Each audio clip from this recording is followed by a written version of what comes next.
if you don't understand and connect with Gen Zs and you're in business or in healthcare or, in other areas of life in general, you'll be separated from them.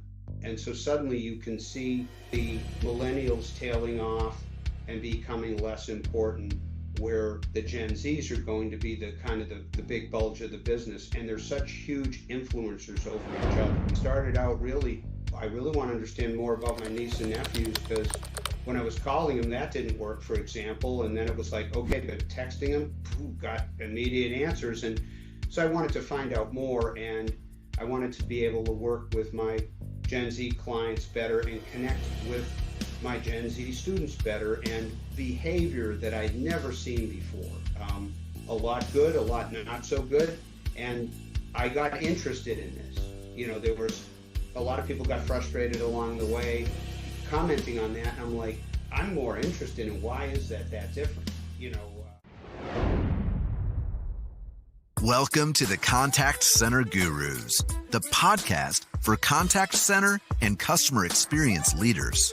Learn best practices, new technology, tips and tricks, and more. Listen in.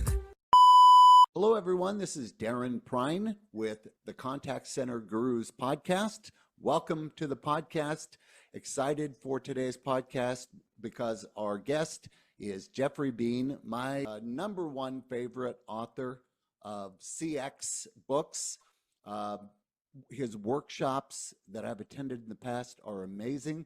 I don't think I've learned as much from any other books on contact center or customer experience as I've learned from Jeff, his books, and the different workshops that I've attended. And Jeff, you were also a professor. Where were you teaching CX? Yeah, well, thanks, Darren. Thanks for having me on. And actually, I was for many years at University of California, San Diego, teaching one of the first university quality courses in customer experience leadership. And I was fortunate enough to work with some great people there who saw that we could create a course like this, and there was a need, and internationally there was demand for it. And so I don't know, I feel very fortunate to be able to do that. Yeah.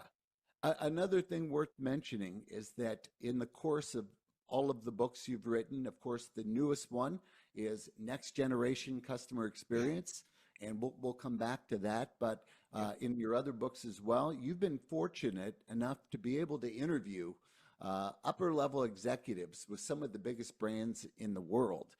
Maybe we can mention just a few of the different brands that you've worked with, that you've interviewed, to learn about how they handle their customer experience.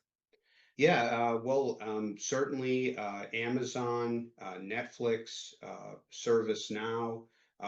There's many more small, young companies.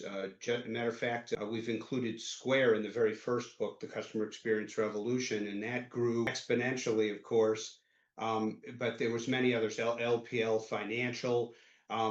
There's so many. You know, it's really interesting looking back. Very fortunate, because the first book, it was a challenge getting those interviews, and then after that, actually companies would contact me and say, "Hey, we want to be included," and that was nice because a lot of them were experience makers. But on the other hand, there was companies that said we want to be in there, and we're like, "Well, not so fast." So, and you got to include companies like Intuit, Apple, certainly. And those are all big famous companies now. But I like to remind people that they started off as startups, and that is the thing to remember. And so that gives huge hope to everybody, whether you have a small company or an existing company, or it's just an idea. So that's one of the learnings that your author got here from interviewing a lot of those people at the companies. Yeah, it's just amazing because some of the trailblazers, there's 30% of contact centers that are really doing customer experience right, and we'll Right. just call them the trailblazers. Then there's the other 70% that are probably at risk for extinction at some point. Yeah. They'll be the next Blockbuster or Sears or something like that. But that you were able to get with, I imagine me trying to reach out to people like the folks that you interviewed and trying to get in the door, interview them, or have them on the podcast. I don't think I'd be as successful as you've been. So that's just very impressive. So Yeah. the newest book, the Yeah. next generation customer experience. Yes. What motivated you to write the book? That's a good question, Darren. It was that I was teaching a few courses at University of California, San Diego, including the customer experience leadership course, and I had young students, Generation Z students, and then I also had some clients that uh, included young people or were run by Gen Z people, and then my nieces and nephews, and so it started out really. I really want to understand more about my niece and nephews because when I was calling them, that didn't work, for example, and then it was like, okay, but texting them, got immediate answers, and so I wanted to find out more, and I wanted to be able to work with my Gen Z clients better and connect with my Gen Z students better. And I was seeing behavior that I'd never seen before. A lot good, a lot not so good. And I got interested in this. There was a lot of people got frustrated along the way, commenting on that. And I'm like, I'm more interested in why is that different? And so lastly, I think it was around 2017, I bought a book called iGen by Gene Twenge, who is a generational expert, because I wanted to really understand this. And that book was very good. And that looked at the whole generation compared to all other generations. And that really helped me get closer and understand, be a better uncle, be a better instructor, be a better consultant, and so on. And so really, I sat back and I was in the same office I'm in right now, and I'm kind of saying, okay, how do you make a customer experience for Gen Zs that really pleases them? And and then the second question was, which companies are doing it now? And so that's kind of how I got there. And then I actually bounced the idea off of a lot of young people and said, is this a good idea? Because this is going to be about your generation. And and they said, yeah, this is good. And so that's kind of how it got some lift. And so starting in 2018, I had some help from Vinitha Revendran, who was a former student, and she and I worked together virtually. She was living in Washington State at the time, and we started to design the research questions and really kind of what the character of the book was going to be about. And that's kind of how it all came about, because the realization of that this is going to be the future. We really need to make a great customer experience for them. It was just right before us. Better. I was about to ask you, more or less, what are the main themes or lessons being taught in the book? But it just occurred to me that maybe a question before that would be, why should Gen Z matter to companies today? Why are they so important? Important enough to write a book about and to really take all the time you did to understand that generation and what they consider to be great customer experience. Yeah.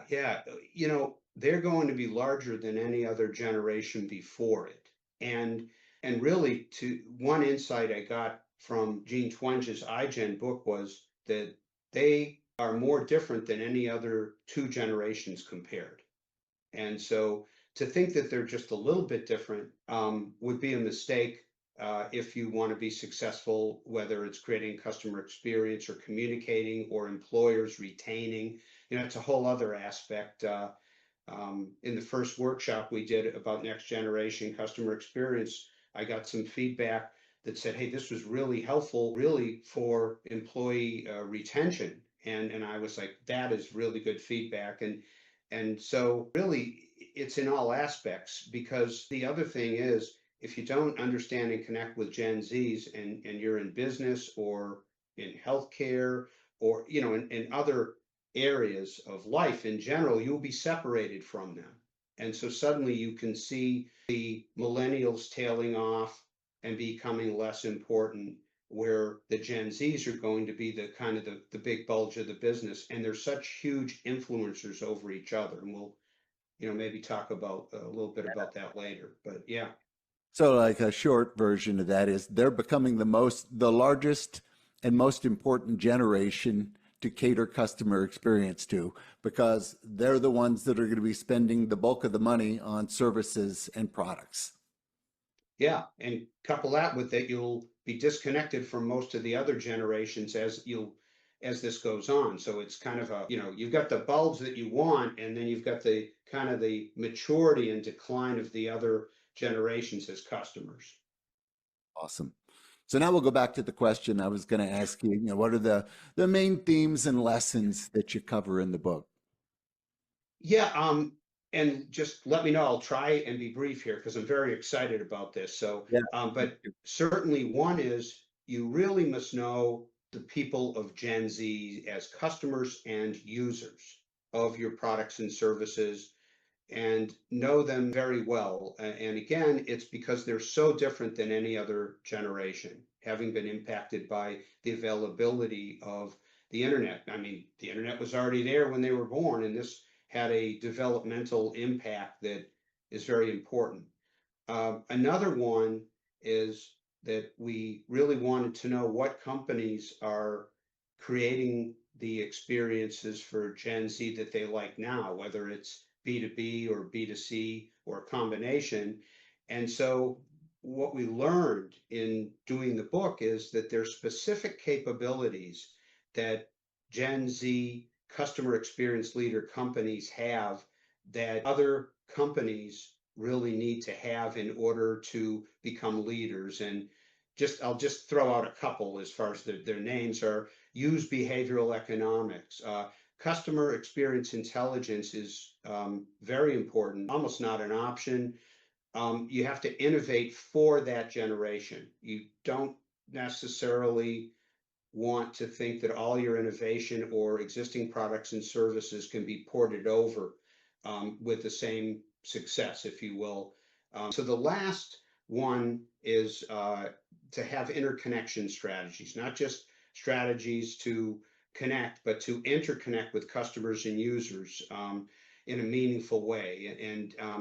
And so that means that you really need to have really good customer experience intelligence in order to create strategies and tactics and interactions that are meaningful to them in B2B and as consumers. So that kind of wraps up kind of the set of the main themes of Yeah. the book. Yeah, and like one of them that I think we'll come back to is kind of how this generation views trust and how they see peer recommendations on services and products and how they rely on it more than previous generations. I know that's definitely something that you discuss in more depth in the book. But let's move on to my next question. So in chapter 2, you describe how Gen Z's digital native mindset is rewriting every CX playbook. What's the single biggest misconception contact centers still have about serving Gen Z? I would say there's several, but I would say that it's that Gen Z prefers all digital interactions, and that is not true. Yeah. Okay, that is not true. They appreciate genuine digital interactions, but they also would like personal interactions and other types of interactions that are not necessarily on the internet. And that, so I would say that's a big one. And if you asked me a close second, I would say that companies frequently like to think that Gen Z is just a little bit different or millennial 2.0, which is very far from the truth. And that's really kind of a dangerous thought for long-term success. They're much different than that. Interesting. You coined the term customer experience intelligence, or CXI. Can you walk us through a real world example, maybe from Netflix or ServiceNow, of how a contact center used CXI to catch a problem before it became a crisis? Yeah, probably the ServiceNow example is a really good one because customers were incredibly frustrated with how ServiceNow told them about things, changes, and also support. Okay, and so the Insight group over there learned this with customer experience intelligence, and more specifically, it was shared with us that that customer experience intelligence was a combination of in-application feedback and uh, data, certainly, but also in-person interviews. And so that really prompted ServiceNow to make a lot of changes on how they communicate with customers and how they support them, how they contact them and stay in contact with them. And that created, in the end, a multiple channel strategies and tactics that they were able to operationalize because ServiceNow knows how to do that. And that really also was the beginning of them really starting to be more customer experience focused. And so that saved a lot of value loss in the short run and the long run, and also helped make them better and different than some of the more established competitors selling, software productivity platforms, and which included contact ability and so forth. But that was one of the ones we included in the book. And Intuit's another example where they really understand customers and they actually have different support personas based on customer experience intelligence. And, you have some customers, they want to be supported and they want contact for the software. Others want accounting advice. Others are tech savvy users of software, and others need kind of to be guided. And there's many flavors of the support personas that they use. They build and use those in order to get people to the right support function, and they do that for different customer types, but they also certainly do that for Gen Z. They're very good at that. Fascinating. So they might kind of combined as far as personas, a generation, and then the type of support the person might be needing. Yeah, and I don't, to your point, Darren, I don't know if they cut it specifically by generation, but they'll know that somebody is a Gen Zer or a millennial or older, let's say, by kind of the demands they make. And then what they will do is they will fashion that support around them. And as quickly as they can, they identify what that customer would want once they know what customer it is. And another thing that they did was amazing was for a long time, and I think continuing into the future, they are having customers answer other customers' questions on a website as a support function. And that is pretty amazing because to have a business customer, take time out of their day and want to see what questions are being asked and that they can answer, that's pretty amazing customer advocacy as well as a solution. And that could be a whole conversation in itself. So Absolutely. I could see yeah, in the yeah. future, I could see in the future how companies might want to create skills or personas that incorporate generations, because the way you speak to or interact with the millennials is going to be different from my generation and the generation before mine. So I could see that as being valuable for really smart companies that understand the value of Gen Z customers. So that's awesome. In a world of AI with chatbots and automation, how do you recommend contact centers strike the balance between customer empathy and speed? Well, AI certainly is part of the now, and certainly I can't imagine it not being the future in a big, huge way. And I would say first to remember that people are not digital. And I kind of repeat that because people get very excited about technologies, and sometimes they forget to be excited about the people that they're serving. And so assuming that you can use AI, or you've made the choice to use AI for human interaction, because it can be used for non-human interaction, machine to machine interaction. But the advice I would say is specifically for human interaction is that you want to test and refine all AI based interactions with members of Gen Z, customers and users, okay? And you want to make sure you do different kinds of testing that complements the strengths and weaknesses of other kinds of tests. Whether it's two kinds of testing, three kinds of testing.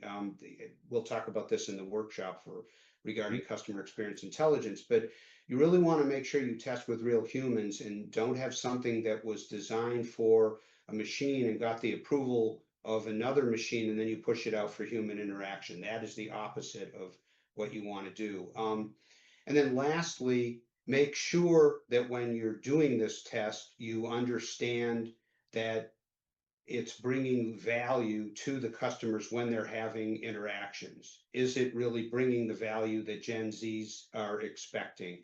And then how is it using their time? And all of us, regardless of what generation you're in, we all have different ideas of how an interaction could use our time. And that's really important. Another one is the emotions that the interaction creates. Are they positive? Are they negative? What kinds are they? And then I stress what I call a do for or do to. What is the interaction doing for or doing to the person who is having the interaction? And I've found there's no middle. You're either helping somebody greatly or you're kind of hurting them. And then lastly, I would say that you want to blend AI based interactions for people in the context of all other non-AI interactions. Does this interaction make sense with other online interactions and the offline interactions that these folks have? And the reason why I say that is because of all the generations, Gen Z is more likely to be using multiple interactions simultaneously from a company or a service than any other generation. So they could be on the phone while they're looking at a website while they're chatting. And Yeah. so you want to make sure all of that's going to make sense, particularly if it's an AI created interaction. My take on Gen Z, raised on digital, natural. If we look at contact center agents and we look at what a super agent would be, a super omni-channel agent who can Yes. handle multiple interactions at the same time across multiple channels. Really naturally, the Gen Zers are that.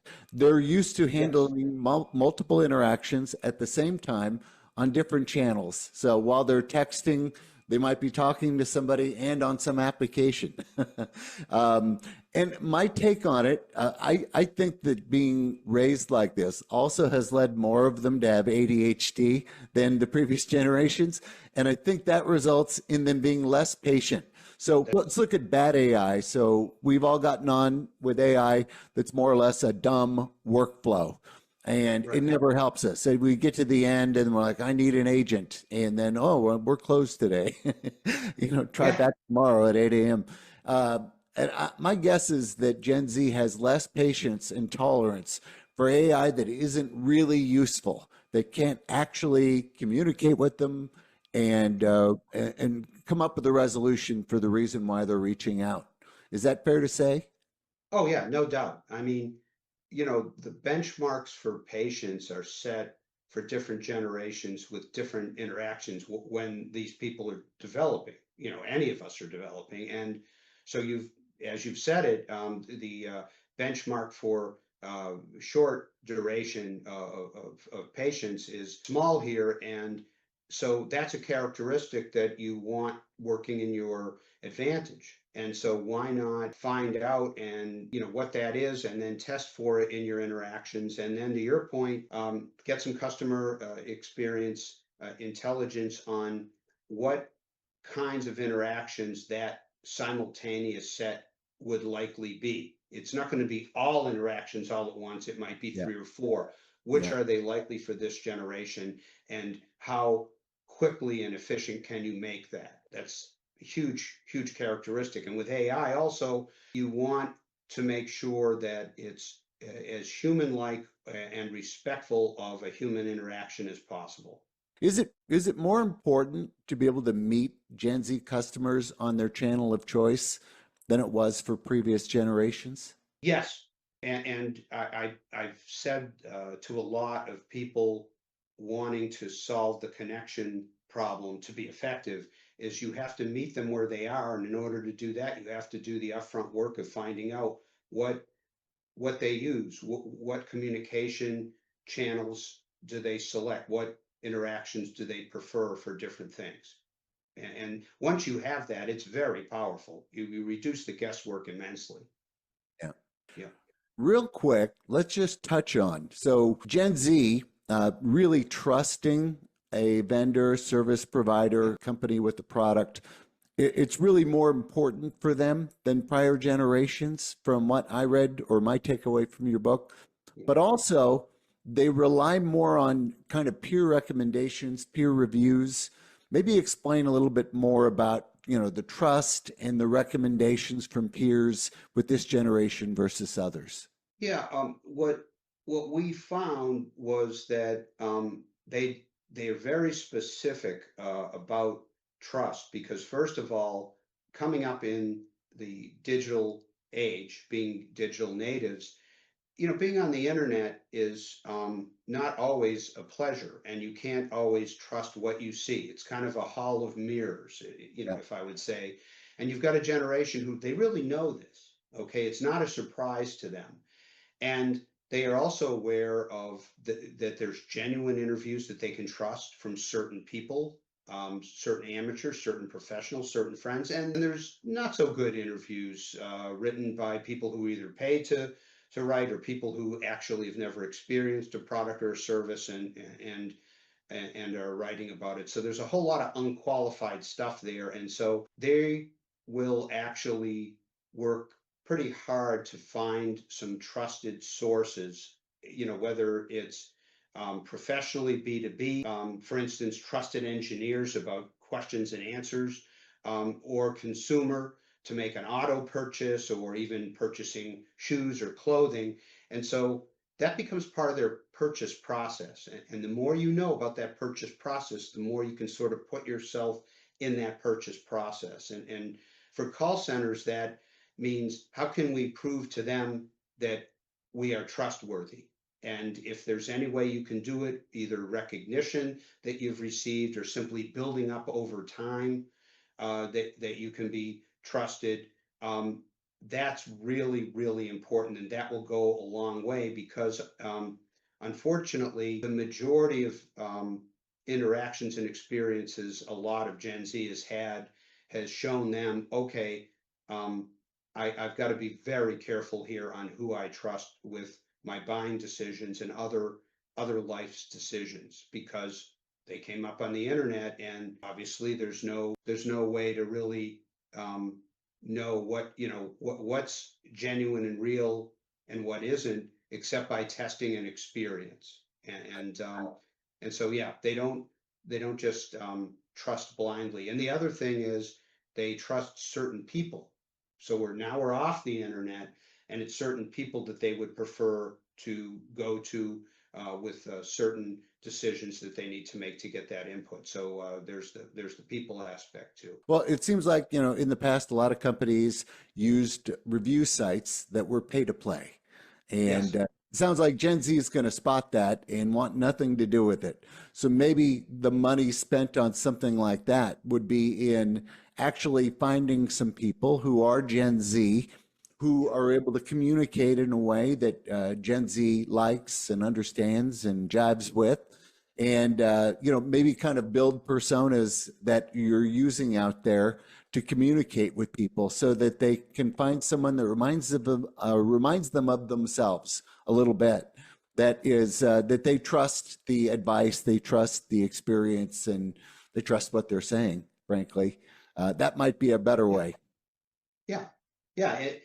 The word self-identify comes to mind, as your idea is that can they personally relate to and self-identify with how they're being helped, whether it's in person or online. And as I've told several companies too, for instance, if you have a web presence or a mobile app presence, you want to make sure that it's right for the people you're serving, because they're qualifying you as a business.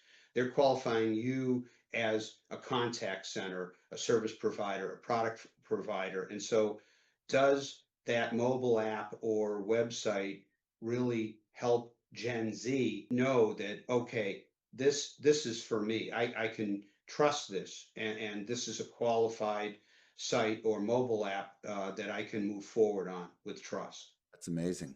So we have an upcoming workshop, Next Yeah. Generation Customer Experience Workshop, coming up in Fort Lauderdale on October 16th. It's pretty much a full day event, 8:30 in the morning till 2:30 in the afternoon. I think that our workshop, people are going to learn things that they're not learning elsewhere. For Yes. most people attending, understanding the value of Gen Z, that this is the generation that is going to be the biggest and that's going to be spending the most, and the one that they should be working towards catering to. This information they're going to learn, they won't have learned anywhere. It's going to be brand new information. Deer in the headlights kind of looks from people because they're not going to have heard this, they're not going to know it. So I would say in that regard, it's going to be really valuable, even important enough for people that aren't in the Fort Lauderdale area to Yes. drive to, fly to. We have discounted rates at the Holiday Inn where we're hosting it. So I think we're going to have a lot of folks that are going to come in from out of town, because it's not like they're hearing about this anywhere else on other webinars or at other workshops. So I'm super excited for the workshop. Our last one in Phoenix was spectacular. Everyone was just blown away and thrilled with the workshop. So let me ask you this. What are 2 or 3 takeaways you guarantee attendees will have when they leave the workshop? Well, I'm excited about this because they leave with these, and certainly very specific things. You will leave understanding very specific things about Gen Z that you likely did not know, that are going to help you make better communication and customer experience decisions. So I would say that's a definite. And another one is that you'll have a pretty good idea of how to create and sustain customer experience leadership with Gen Z, by creating and using customer experience intelligence like the CX leaders who are already successful with Gen Z. Kind of really insightful and amazing what we learned doing the book and the interviews. And so I'll be sharing that with you, along with complementary tools. They're Excel-based tools so that you can have some frameworks, and some people choose to automate them or use them manually, but you will have those, to go away and actually use this information. It's not academic. This is real tools and real learnings. And maybe lastly, I'm going to talk about a set of customer experience best practices that are very effective for creating AI-based interactions for people. Okay, and that's very important, as Yeah. we talked about earlier in the podcast. And so it's a very specific set. There's a whole universe of best practices out there, but this is a set of 10 or so that I think are going to be most helpful. And I will be very, very specific about which they are and how they can help. And so you'll come away at least with that, if not more. Yeah. And I'm really psyched about this. So just if you have any questions, certainly about anything regarding what we've said, just let me know. But I hope people come into the workshop, because the one in Phoenix was fantastic, and we're looking forward to doing the one in Fort Lauderdale. Absolutely. And we'll share here momentarily links for you for the book, The Next Generation Customer Experience, and for the workshop where you can get full details and register. Unfortunately, only 40 CX operations leaders are going to get to attend. So you'll want to register as soon as you can. And for a limited time, the tickets are free. After our promotion ends, they'll be $20 each. which is I valued the tickets at $100 a ticket based on that they're going to get a signed copy of the book. What they're going to learn, the workbook alone is pretty amazing that you've created for the workshop. The tools that they're going to get to take home with them and actually start using right after they leave the workshop. So I think it's $100 of value. It'll be $20 for now. You can register for free, and we will show the links for everything here. I'd say the carrot and the stick here. The stick, by not learning this information, you're at risk to losing Gen Z customers to your competition who get it right. And then the carrot, of course, is obviously this is going to generate more revenue. Learning how to cater to this generation that's becoming the most important generation. I hate to say that. I always thought my generation was important. But for business, if you want to generate additional revenue, then catering to this generation is critical. And they're going to learn how to do that here at the workshop. Yeah. No, it's very exciting. And kind of to your point, the future is a decision about building it and being a part of it. And I'm meeting more and more people once they're aware of Gen Z and caring about the future of their business, that they're making better decisions to be part of that future. Outstanding. Well, I would say this was an amazing podcast. I learn a little bit more every time we talk. Through repetition, even the dullest of minds can learn that. So in my case, I'm slowly but surely learning everything I need to on customer experience from you and your various books. So this was amazing. I appreciate your time. Looking forward to the workshop, and we'll talk again soon. Great. Thanks, Darren. Thanks for having me on. Take care. Bye-bye. Bye.